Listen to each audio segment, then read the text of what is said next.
But now, what in your mind? I know you've or I've seen some posts that you're skeptical of VCs in general. So thank you for coming on. But I guess what role do you think, as you sort of zoom out, you had this like very specific view, and enough people had memed Zach asking about use cases, right? And specifically asking like, hey, what use case does this solve?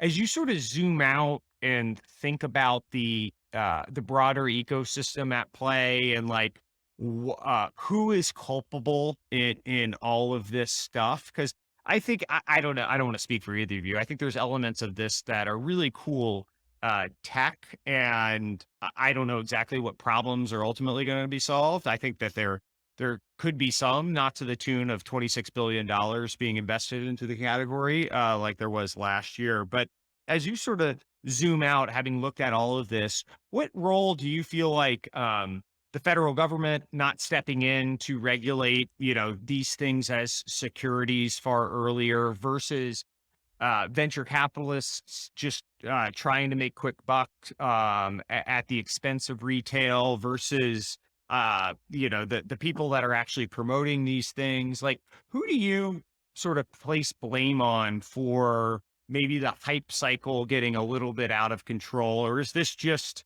the an unregulated economy at work, and people are going to be self-interested in their actions and find ways to make quick bucks? Yeah, I mean, I think all of the people you just mentioned are sort of culpable. I do put a lot of blame on, regulators for not regulating where they could have, or, not acting as quickly as they could have. A lot of the enforcement actions we're seeing right now are related to things that were happening in like 2017 and 2018. It's like, what? No, worry about the ongoing stuff.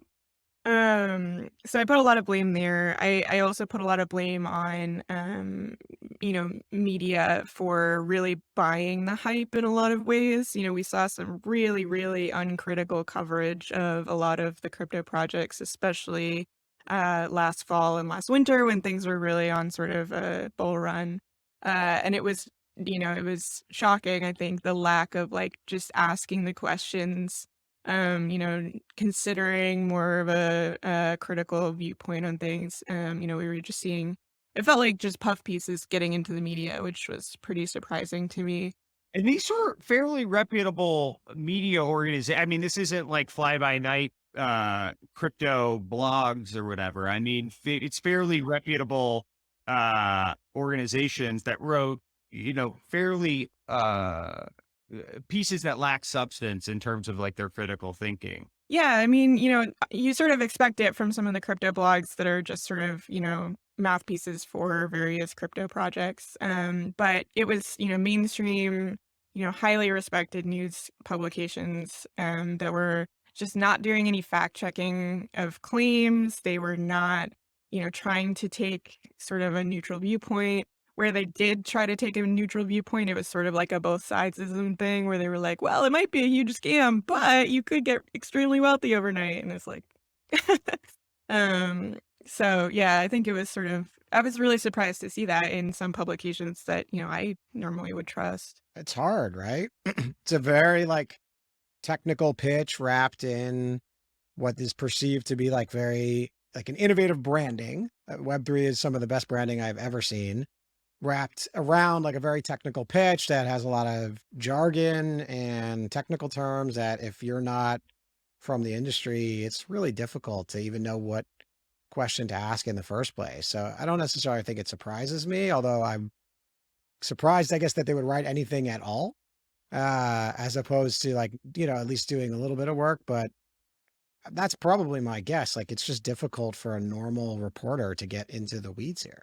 That might be true, but I also think that, a lot of these publications have the resources to find someone who is, very technically savvy or is sort of an expert in the field. I think in some cases they tried to do that and they ended up getting sort of the people who are working for these companies or who are, running these companies, telling them, yeah, blockchains, technically they're great, but, I do still place some blame on them. I think you're right that it is tough sometimes for journalists to really picks for the details, but I think they could have done a better job.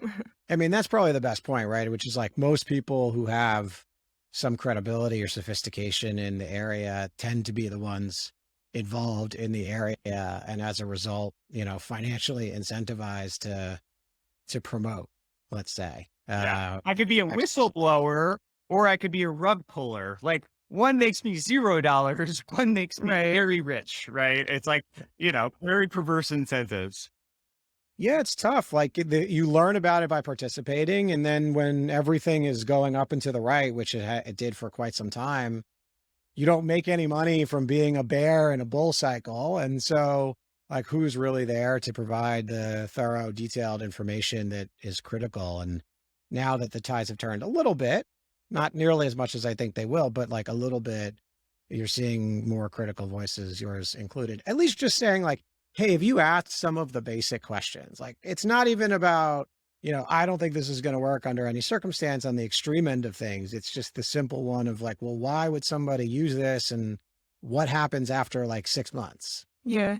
But I do think that, when there is a situation where there isn't a strong financial incentive created by, the ecosystem itself to be skeptical or critical of the ecosystem itself, the person whose job it is to do that is the journalists. And so I was sort of unhappy that there didn't seem to be that many that were really doing that job. I actually have been impressed. There have been a handful of people that have been, I think, are true believers and have been really happy and positive about the criticism that the industry has been getting, because they think they're getting wrapped up in all this grift, right? And they genuinely believe there's core principles here that they want to espouse, and that all these other people are just trying to make a quick buck on this. And so I actually like the whole have fun staying poor and like not going to make it rhetoric,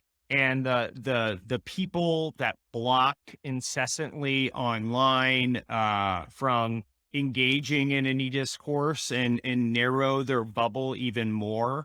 I realize that maybe some of them feel, especially right now, that there's like some level of witch hunt going on, trying to like destroy what they're doing. And I get that sentiment, but what is it? Light is the best sanitizer or something. Like if this is the perfect time. If you're a genuine believer in all this stuff, engaging in these conversations and calling out the bullshit that exists feels like the most important thing to be doing right now, rather than getting angry and blocking people. That just feels not very constructive. Yeah, I would think so.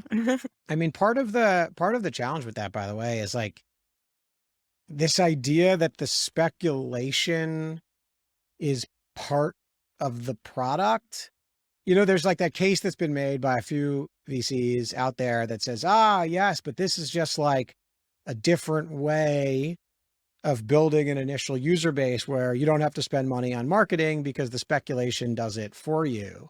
It's the Axie Infinity case, right? It's like, it's only a Ponzi scheme if we can't run far enough to turn it into not a Ponzi scheme, right? Yeah, it's like making this excuse of like, actually the speculative nature is just like saving on marketing expense as opposed to just like a speculative bubble, which is a very clever.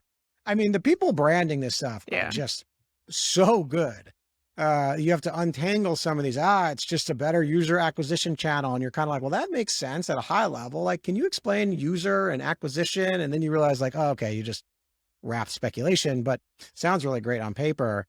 It's hard when you believe, I think, that speculative nature of the coin or token or whatever is part of the product.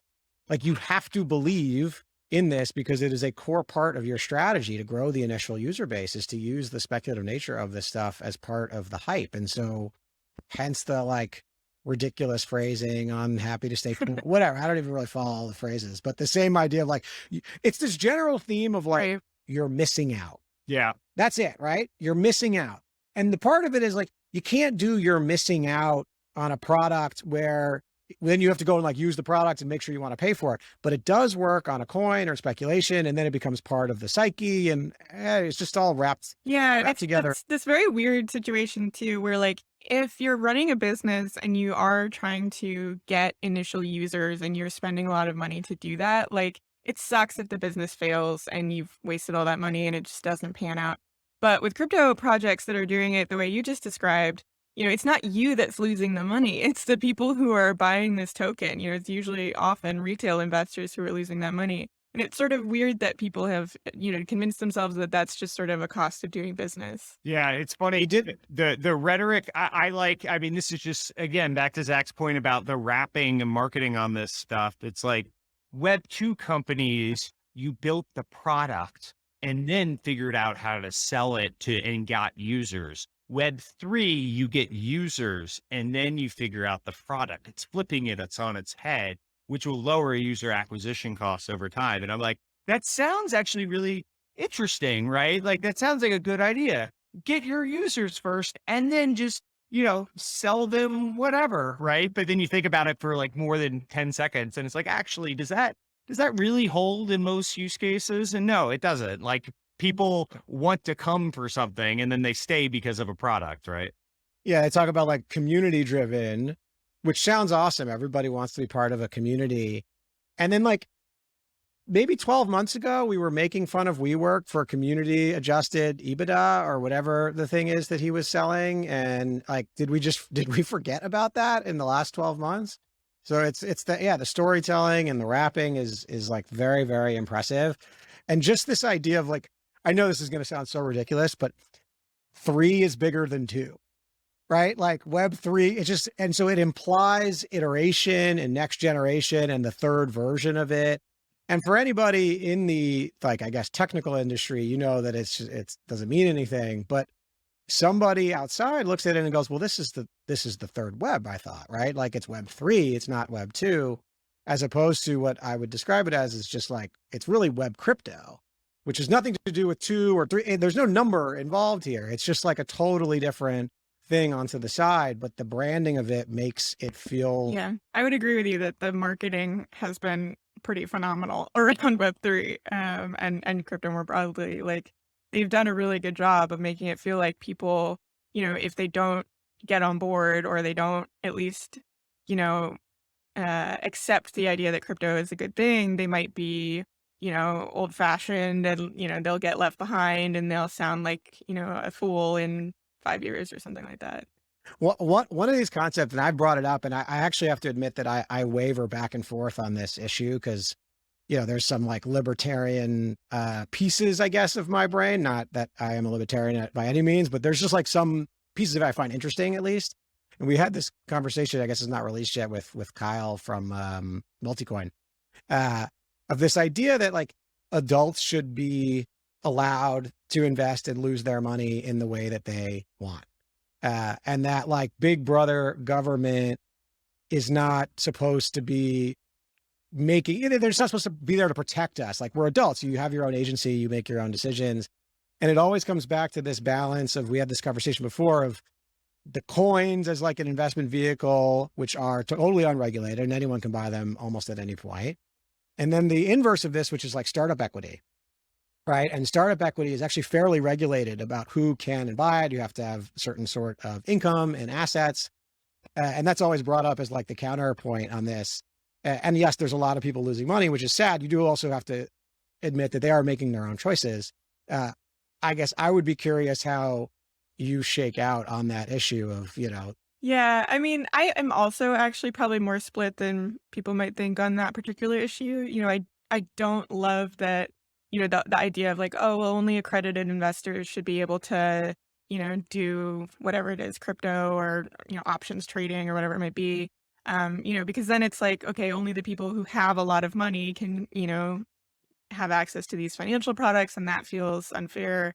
But on the other hand, we're seeing people who clearly, should not be making these decisions, doing so. And so, I don't love the idea of the government saying that like, okay, $1 million or more in assets, and then you're allowed to do whatever you want. But otherwise, you're stuck with these other things. And I think to some extent, crypto has capitalized on that already. You'll see I've seen when I've been reading the Celsius letters from people who are putting money into Celsius and who are writing to the judge now in the bankruptcy case, there were a handful of people who said something like, I just wanted to invest like the rich people do. I just wanted to have access to these higher yields that, I don't get access to because I'm not an accredited investor. Um, and crypto is really sort of taking advantage, I think, of that sentiment that, we'll let you take these risks in exchange for high returns, just like rich people do. Or we'll let you, borrow money to speculate on crypto, just like rich people do. And so, I do see the flaw there. But on the other hand, I think that there's just an enormous amount of information inequality happening with these crypto projects where they are not required to even be transparent. I think in order for people to basically, in order for us to have the system where it's just let adults be adults, let them lose their money if they want to, I do think that there needs to be some, base level of transparency, of, enforcement around like truly criminal operations and things like that. And then, if there was, basically risk disclosure and things like that, like I could see the argument. But like I said, I sort of go back and forth on it too. That's where if you go look at like I don't have the exact numbers in front of me, but I've seen it reported like the demographics of who's heavier weighted to crypto, or the economics of who's heavy or weighted to crypto. It does skew to less represented groups, right? And that's what I think is particularly tragic about everything that's happened here.